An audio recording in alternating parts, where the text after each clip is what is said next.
Sublian ta pagkakonsihal si Vicente Ticol Jago. Sa dakbayan sa balisiya atong iboto. Buutan ug matinabangon yun sa katawhan. Sayon duulon maong siya atong butaran. Ani ana usab ang atong konsihal. Matinabangon maalaga ron sa katawhan. Ayaw nagdugay-dugay ato ng pasublian. Konsihal Vicente Ticol Jago lang ang butaran.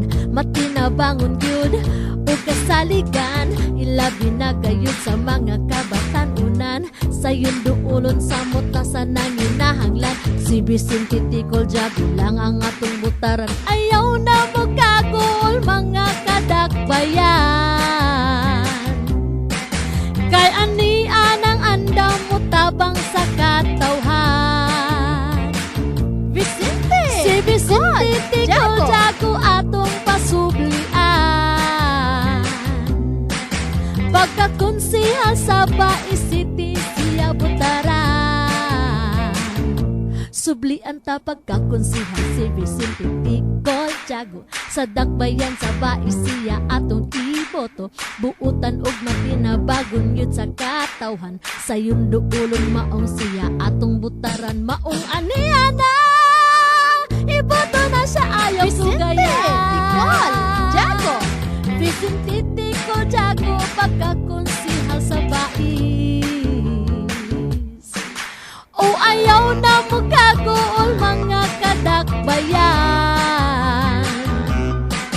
Kay ani anang andam mo tabang sa katawhan.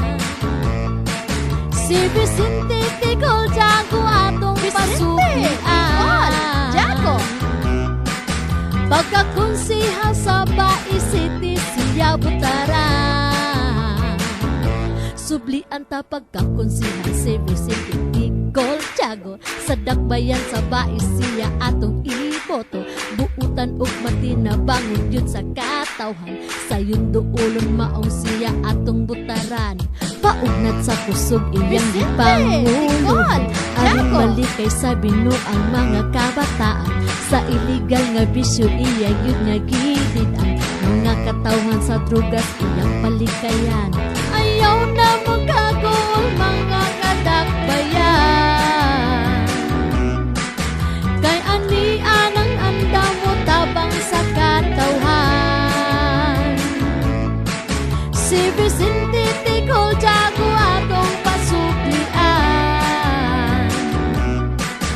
Pagkakonsihal sa Bai City siya butaran. Vicente Ticol Jago.